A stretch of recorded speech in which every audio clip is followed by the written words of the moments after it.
안녕하세요. 분노치료 오늘 네 번째 시간 공부해 보겠습니다. 분노치료 4과는 분노치료 방법을 자기 대화와 핵심 신념을 중심으로 접근하고 있습니다. 43페이지에 분노 사건 나누기 자기의 분노 일지를 기록하는 그 표가 있는데요. 구체적으로 내가 최근에 화가 났던 사건을 이제 기록을 한번 해보는 것입니다. 자, 사건, 그리고 당시 생각. 그때 내가 하고 싶었던 말이나 행동이 무엇이고 누구한테 하고 싶었나 하는 것인데요. 자, 제 사례를 한번 해보겠습니다. 자, 화가 난 사건이 어떤 사건이 있었느냐. 어떤 사람이 저에게 나 때문에 굉장히 섭섭했다 이런 이야기를 하는 겁니다. 그런데 내가 같이 대화를 하면 할수록 나를 점점 나쁜 사람, 자기한테 상처를 주고 무관심하고 나를 굉장히 나쁜 사람으로 몰아가는 그런 느낌이 점점점 들면서 더 이상 말하고 싶지가 않고 화가 나는 그런 마음을 제가 느꼈습니다. 당시에 저의 생각은 어떤 생각이었나 보니까 아니 나보러 어쩌란 말이냐. 내가 아무리 얘기를 해도 믿지 않는데 내가 어떻게 더 이상 이야기를 할 수 있나 이런 생각이 지나갔습니다. 당시 하고 싶었던 말이나 행동은 그래서 어쩌라고? 너네 뭘 원하는 거냐? 내가 뭘 그렇게 잘못했냐? 이렇게 말하고 싶은 마음이 목구멍까지 올라왔으나 좀 참았죠, 일단. 자, 누구에게? 그렇게 나에게 몰아붙인 그 상대방에게 좀 화가 나고 속이 상했습니다. 자, 자기 대화를 이제 봅시다. 자기 대화는 자기 내면에서 일어나는 내면의 독백입니다. 아까 이제 나보고 어쩌라고, 내 말을 안 믿네? 뭐 이런 거. 그다음에 그래서 어쩌라고 이런 것들이 자기도 모르게 내 머릿속에 싹 지나가는 이제 자기 대화가 있는데 이런 것들을 자동적 사고다 이렇게 얘기합니다. 이거는 내가 의식하지 않아도 그냥 자동적으로 내 머릿속에 싹 너무나 빨리 빛의 속도로 지나가는 생각들인데요. 이 자동적 사고에는 대부분 다 문제가 있습니다. 어떤 문제가 있냐면 자동적 사고 안에 아주 잘못된 생각이 많이 있는 거죠. 왜곡된 생각, 또 부정적인 생각들이 많이 자동적인 사고 안에 있거든요. 그런데 이것이 잘못되었다는 것을 검증하지 않으면, 그것을 확인하지 않으면 자기도 모르게 그 생각의 영향을 받아서 부정적인 감정 그리고 부정적인 행동을 계속 하게 되니까 참 삶이 어려워지는 것입니다. 자, 그래서 이 순간적으로 싹 지나가는 자동적인 생각을 딱 잡아서 봐야 되는 거예요. 아, 내가 지금 이런 생각을 하고 이 생각 때문에 이런 감정이 올라오고 내가 이런 행동을 했구나. 이것을 깨달아야만 내 무의식의 이 잘못된 생각들을 바꿀 수가 있는 거죠. 또 이 자동적인 사고는 우리의 핵심 신념과 굉장히 깊은 관련이 있습니다. 핵심 신념이라고 하는 것은 좀 더 밑으로 내 무의식 깊이 뿌리 박혀 있는 핵심적인 어떤 가치관, 어떤 확신 이런 건데요. 그 확신과 그 신념에 따라서 사건과 상황들을 내가 해석하고 판단을 하게 되어 있습니다. 주로 이제 내 존재 가치에 대해서 어떻게 생각하는가, 나를 어떻게 생각하는가 이런 것들이 많이 있는데요. 예를 들면 나는 사랑받는 사람이야. 사람들은 다 나를 좋아하지. 이런 생각이, 이런 핵심 신념이 있을 수 있고요. 또 반대로 나는 다른 사람들에게 사랑받을 수 없어. 이런 핵심 신념도 있습니다. 자, 그러면 나는 모든 사람들이 다 나를 좋아해. 이런 핵심 신념을 가지고 있으면 인생이 행복하고 형통하고 건강하고 이렇게 살아갈 수 있을까? 물론 기왕이면 다른 사람이 나를 사랑한다 이렇게 생각하면 좋겠죠. 그러나 이것이 반드시 올바른 생각만은 아닌 것입니다. 실제로는 어떻게 모든 사람이 다 나를 사랑할 수 있겠어요? 나를 좋아하는 사람도 있지만 나를 이유 없이 싫어하는 사람도 있을 수 있고 나를 또 오해해서 미워할 수도 있는 거 아니겠습니까? 자, 그런데 모든 사람은 다 나를 좋아해. 이런 핵심 신념을 가지고 있는 사람이 어느 날 누군가가 나를 미워하거나 나의 어떤 의견을 반대하거나 내 말에 거역하거나 이런 사람이 나타나면 참을 수 없는 분노가 일어나는 거예요. 도대체 저 사람을 이해할 수 없고 용납할 수 없다. 이렇게 되는 거죠. 아니, 모든 사람은 다 나를 좋아해야 되는데 저 사람은 왜 나를 미워하지? 왜 내 말에 반대하지? 이게 이해가 안 되는 거죠. 자, 그래서 모든 사람은 다 나를 좋아한다. 이 생각 자체가 비합리적인 생각이다 하는 것입니다. 여러분 생각해 보세요. 자기 자신도 모든 사람을 다 좋아합니까? 나도 내가 좋아하는 사람이 있고 별로 좋아하지 않고 좀 불편한 사람이 있잖아요. 그런데 어떻게 다른 사람이 다 나를 좋아하기만 하겠습니까? 자, 그래서 사람들은 나를 좋아하는 사람도 있고 그렇지 않은 사람도 있다 하는 이것을 인정하고 받아들일 때 내가 덜 상처받고 건강한 삶을 합리적으로 잘 살아갈 수가 있습니다. 자, 반대로 나는 사랑받을 수 없다 이런 핵심 신념을 가지고 있다면 누군가 나에게 잘해주고 애정을 표현하고 그렇게 해도 그 사람이 믿어지지 않고 저거 다 무슨 꿍꿍이 속이 있을 거야, 무슨 목적이 있을 거야, 항상 이렇게 부정적으로 바라보게 되어 있습니다. 자, 그래서 우리 안에 핵심 신념이 무엇인지를 찾아서 그 비합리적인 생각을 합리적인 생각으로 바꾸는 것이 1차 과제입니다. 44페이지에 부정적 자기 대화를 긍정적으로 바꾸는 내용을 표로 잘 정리해 놓았습니다. 자, 먼저 부정적인 자기 대화, 자기 안에 일어나는 그 말이 있죠. 그리고 그것을 말로 표현합니다. 부정적인 자기 묘사, 나는 이렇구나. 그때 부정적인 느낌이 들고 그리고 부정적인 행동을 하게 됩니다. 자, 하나씩 보면 부정적 자기 대화는 이런 겁니다. 에이 바보, 넌 그것도 못하니? 넌 맨날 그래. 이게 자기도 모르게 자기 속에서 훅 올라오는 겁니다. 어떤 실수를 하거나 그랬겠죠. 자, 그때 부정적인 자기 묘사는 나는 바본가 보다. 야, 나는 할 줄 아는 게 없구나. 이런 자기 묘사를 하고 그때 부정적인 느낌, 내가 가치 없게 느껴지는 거죠.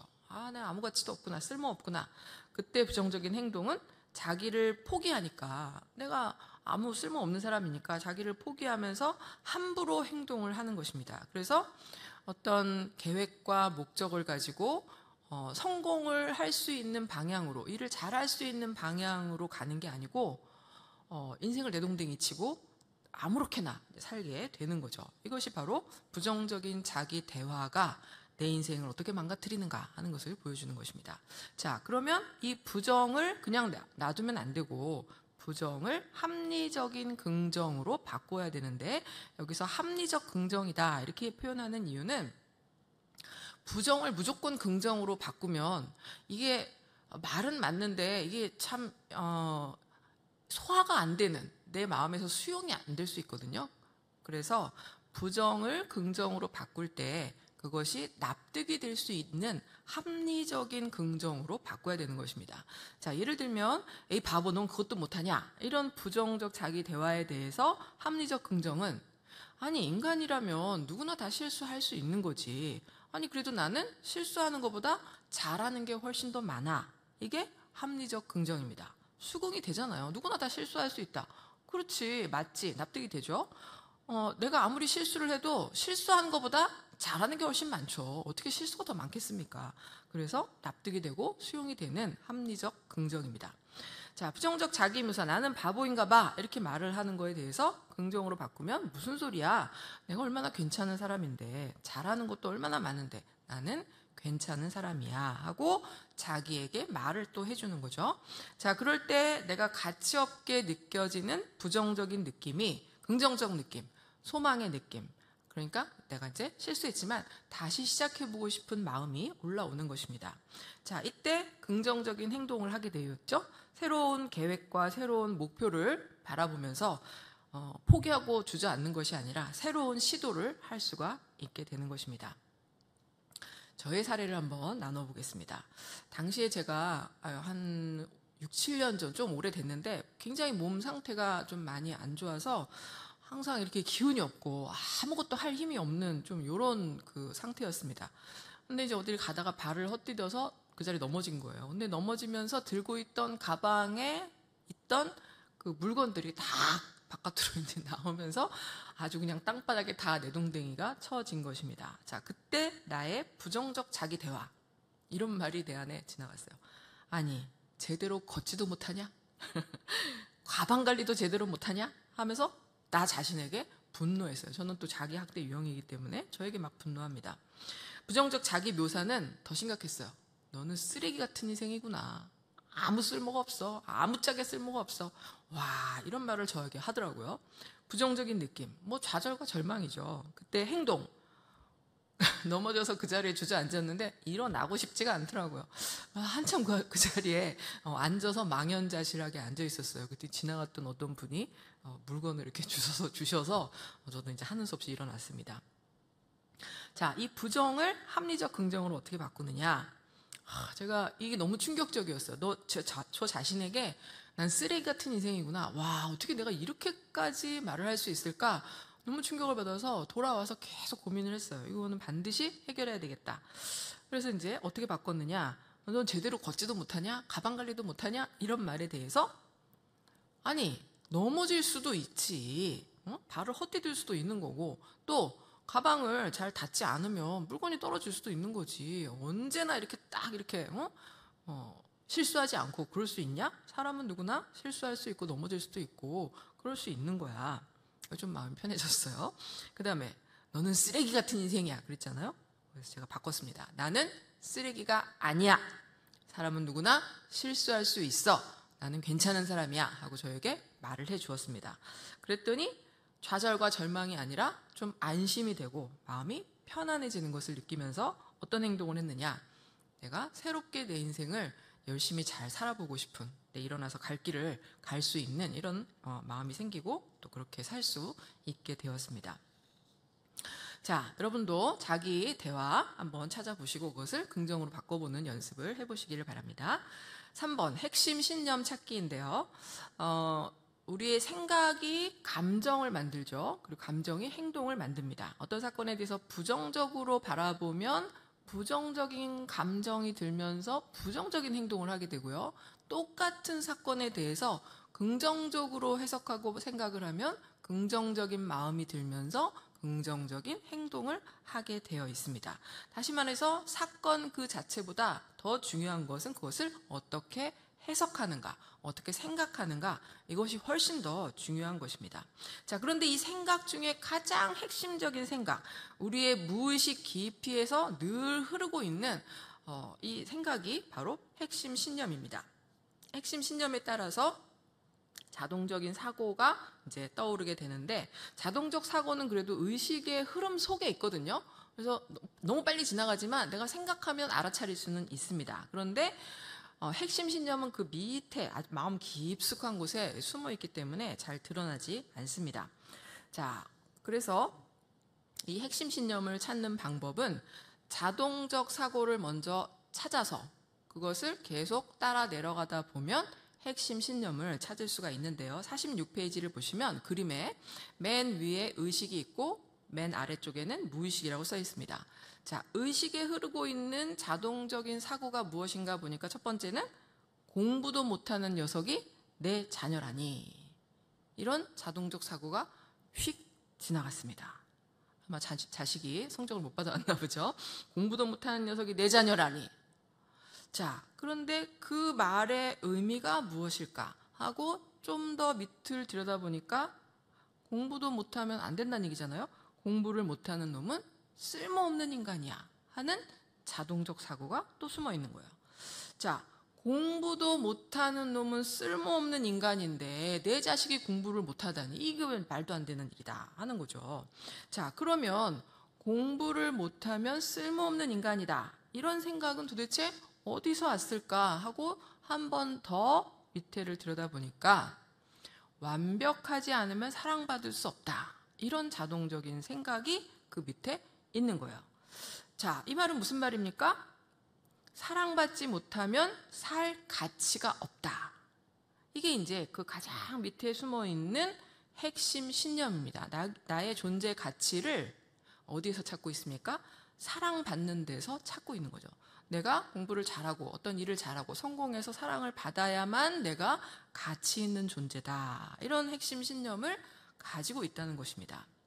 자, 이런 식으로 자동적인 사고를 하나하나 찾아서 내려가면 핵심 신념을 발견할 수 있는데 이게 처음부터 잘 되지는 않습니다. 그래서 가급적이면 다른 사람들과 함께 소그룹에 나누면서 같이 이야기를 하면서 도움을 받으면 훨씬 더 도움을 받을 수가 있을 것입니다. 42쪽에 핵심 신념 찾기라고 있습니다.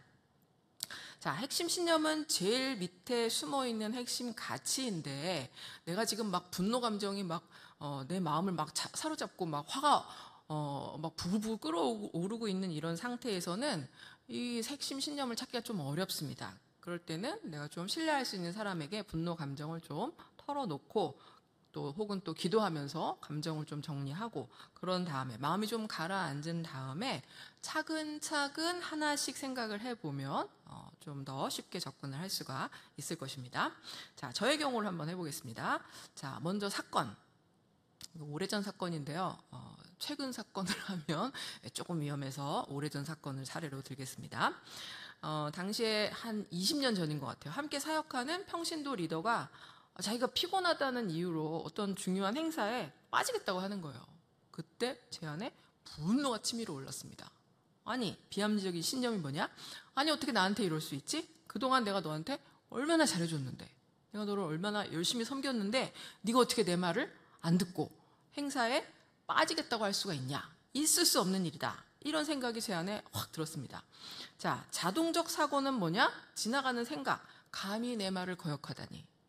제가 그런 생각을 하더라고요. 피곤해서 못한다는 게 말이 돼? 말도 안 되는 소리 하고 있네 하는 이 생각이 착 지나갔어요.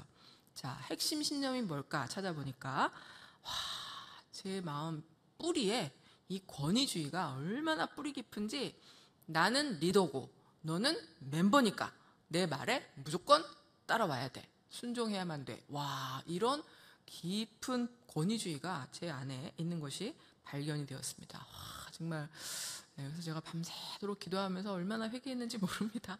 자, 이걸 이제 찾으면서 제가 그 당시에 발견한 것은, 내가 권위주의로 인해서 내 마음대로 휘두르고 싶은, 다른 사람을 내 마음대로 휘두르고 싶은 이 악한 마음이 있구나 하는 것을 발견하면서 엄청 회개했죠. 사람은 누구나 다 자기 사정이 있을 수 있고 그런 이유들이 있을 수 있는데 그런 것들을 내가 이해하려고 하지 않고 수용하려고 하지 않았던 이것은 참 악하고 잘못된 태도구나 하는 것을 깨달았습니다. 그래서 회개했고요. 자, 회개했더니 어떤 느낌이 들었는가? 정말 그때 막 기도하면서도 막 정말 뚜껑이 막 열려다 닫혔던 막 그랬거든요. 여기서 막 계속 뿜뿜빰 아주 그냥 분노가 치밀어 올랐는데, 내 안에 권위주의를 깨닫고 회개하니까 이게 싹 가라앉으면서 열기가 쫙 내려가면서 마음이 평안해지고 좀 겸손해지는, 이런 좀 부드러워지는 마음을 제가 느꼈습니다. 자, 여러분도 사건을 통해서 핵심 신념을 한번 찾아보시기 바라고요. 48쪽에 네 번째, 비합리적 사고를 합리적인 사고로 바꾸는 과정을 이야기하고 있는데, 1번은 비합리적인 신념 체크리스트가 있습니다. 일반적으로 12가지의 거짓된 신념이 있습니다. 대체적으로 대부분의 사람들이 갖는 거짓된 신념을 12가지로 정리해 놓은 건데요. 자, 그 중에서 나한테 해당되는 것이 무엇인지 여러분 체크해 보시기 바랍니다. 자, 그런데 그 항목들을 이렇게 쭉 보시면 모든, 절대로, 반드시 또는 항상 이런 단어들이 들어가 있는 문장, 이거는 반드시 그래야만 돼 하는 당위적인 사고입니다. 여러분, 당위적인 사고는 거의가 다 비합리적인 생각입니다. 반드시 그래야만 한다, 절대로 이건 해야 돼, 이런 것은 하나님의 그 진리, 복음 외에는 없습니다. 인간 안에 모든 절대로 그런 게 어디 있겠어요. 예외가 있고 실수가 있고 다 지키지 못하는 것이 인간의 삶이기 때문에 이런 것들을 수용하는 것이 합리적인 생각입니다. 자, 그리고 또 이제 문항 중에 10번을 한번 보시면 내가 사랑을 받으려면 행동을 잘해야 된다, 이런 말이 있습니다. 여러분, 이 말은 어느 정도 맞는 말입니다. 우리가 인간관계를 잘 부드럽게 하고 또 다른 사람이 나를 좋아하게 하려면 내가 행동을 잘 해야 되는 면이 있죠. 내가 계속 실수하고 그 사람을 괴롭히는데 어떻게 내가 사랑을 받겠습니까? 자, 그래서 내 행동에 신경을 쓰고 잘하려고 노력을 해야 되는 것은 맞습니다. 자, 그렇다 할지라도 행동을 내가 잘하지 못하고 실수를 해도 그렇다고 해서 무조건 미워하고 나를 사랑하지 않느냐, 그게 아니고, 내가 좀 실수했다 할지라도 인간 안에는 용서와 자비가 있어야 되는 것입니다. 또 존재와 행동을 항상 분리해서 생각해야 되는데, 잘못된 행동에 대해서는 책임을 물을 수 있습니다. 그리고 또 잘못했다고 인정하면 용서하기도 하죠. 하지만 존재에 대해서는 무조건적인 수용, 무조건적인 존중, 이것이 맞는 태도입니다. 하나님이 우리를 그렇게 대하시기 때문에 우리도 다른 사람을 그렇게 대해야 되고 내가 나 자신도 그렇게 대해야 하는 것이 건강한 태도인 것입니다. 자, 두 번째, 비합리적인 사고를 합리적인 사고로 바꾸기라고 되어 있는데, 예를 들면 이런 겁니다. 49쪽에 표가 있는데요. 자, 비합리적인 사고는 이런 겁니다. 나는 항상 잘해야 한다. 네, 항상이 들어갔죠. 항상 잘해야 된다. 이게 무슨 말입니까? 완벽주의입니다. 완벽주의. 나는 실수하면 안 되고 항상 완벽하게 해내야 돼. 자, 그런데 이제 어떤 분들은 나는 완벽주의는 아니에요. 이렇게 얘기하시는 분들이 굉장히 많습니다. 왜냐하면 나는 완벽하게 일을 못해요. 이렇게 얘기하거든요. 그런데 완벽주의는 완벽한 사람을 얘기하는 게 아니고요. 완벽해야 되는데 완벽하지 못해서 늘 전전긍긍하는 거. 이게 완벽주의입니다. 완벽해야 된다는 생각에 사로잡혀서 강박적으로 사로잡혀 있기 때문에 긴장해서 잘 할 수가 없는 거죠. 실수할 수밖에 없는 것입니다. 자, 이것은 굉장히 비합리적인 사고인데 어떻게 합리적으로 바꾸느냐? 나는 불완전한 존재이고 실수도 자주 한다. 그래도 나는 여전히 사랑스럽다. 자, 이것이 합리적인 생각이다 하는 것입니다. 자, 두 번째는 나는 친절하고도 상냥한 대우를 받아야만 된다. 다른 사람들이 나를 친절하게 대하고 상냥하게 대접해야 되는데 그렇지 않으면 화가 나겠죠. 자, 합리적인 사고는 뭐냐? 사람들이 나에게 잘 대해주면 좋겠지만 그렇지 못할 수도 있다. 이게 합리적인 생각인 거예요. 사람이 바쁘거나 자기 상황이 어려우면 나에게 신경을 못 쓸 수도 있고 생각보다 잘해주고 싶어도 잘해주지 못하는 경우도 있을 수 있거든요. 자, 그런데 그것을 이해하지 않고 어떻게 저 사람이 나한테 그럴 수 있나. 예를 들어서 어디 식당에 갔는데 종업원이 막 바빠가지고 내가 불러도 오지도 않아. 어느 정도 이해가 되는 거 아니겠습니까? 그런데 어떻게 종업원이 그럴 수 있냐 하고 화를 낸다면 문제를 해결할 수가 없는 거예요. 그 사람의 상황을 바꿀 수 없고 내 감정을 풀 수 없고 굉장히 어려워지는 거죠. 자, 세 번째, 상황은 내가 원하는 방식으로 되어야 된다. 그렇지 않으면 나는 아주 슬프고 비참하다. 굉장히 비합리적인 사고죠. 어떻게 상황이 내가 원하는 대로 다 되겠습니까? 자, 합리적인 사고는 뭐냐? 상황이 내 뜻대로 되지 않더라도 그게 그렇게 슬픈 일은 아니야. 나는 그 상황 속에서 내가 맡겨진 일, 내가 해야 되는 일을 최선을 다해서 하겠다. 이게 합리적인 사고입니다. 여러분, 살다 보면 내가 계획한 대로, 내가 예상한 대로 되지 않는 일이 더 많지 않습니까? 그때마다 우리가 막 분을 내고 한다면 어떻게 우리가 건강하게 살 수가 있겠습니까? 그런 상황을 수용하고 그 속에서 내가 해야 될 역할, 내가 감당해야 되는 그 부분을 최선을 다해서 하다 보면 또 하나님 은혜 주시면 또 새로운 상황들을 만날 수가 있게 되는 것입니다. 자, 책을 보시면서 나에게 해당되는 것이 무엇인가 한번 확인해 보시기 바라고요. 그 다음 표에는 실제 자기의 사례를 가지고 이제 표를 완성해 보는 건데요. 먼저 나의 비합리적인 자동적 사고를 적어본다 이렇게 되어 있는데 제가 이제 제 사례를 한번 해볼게요. 그 당시에 넘어졌을 그 당시에 건강이 굉장히 그때 좀 안 좋았을 때 몸에 기운이 하나도 없고 아무것도 못 하겠는 거예요. 자, 그때 제가 어떤 생각을 했냐면 아니 내가 이래가지고 남한테 도움이 되기는커녕 남에게 짐이 될 수도 있겠다. 얼마나 비참한 인생인가 막 낙심이 되는 거예요. 그때 저의 자동적인 사고는 뭐냐 하면 남에게 도움이 되지 못하면 쓸모없는 인생이다. 죽어야 돼. 이런 생각을 나도 모르게 이제 한 거죠.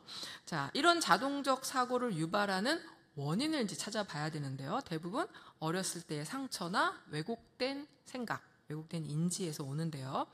저는 가만히 생각을 해보니까 남에게 도움을 주는 거, 이게 저한테 굉장히 중요한 문제더라고요. 근데 왜 그런가 봤더니 제가 아주 어렸을 때 엄마를 도우려고 했는데 거절을 당한 사건이 한 2번 정도 있었어요. 한 4, 5살 아주 어릴 때였는데 엄마가 한겨울에 이렇게 찬물로 설거지를 하는데 그 옆에서 엄마랑 같이 있고 싶으니까 옆에서 이제 설거지를 좀 거들었거든요. 그랬더니 사실 뭐 4, 5살짜리가 설거지를 한들 도움이 되겠습니까? 오히려 방해가 되죠.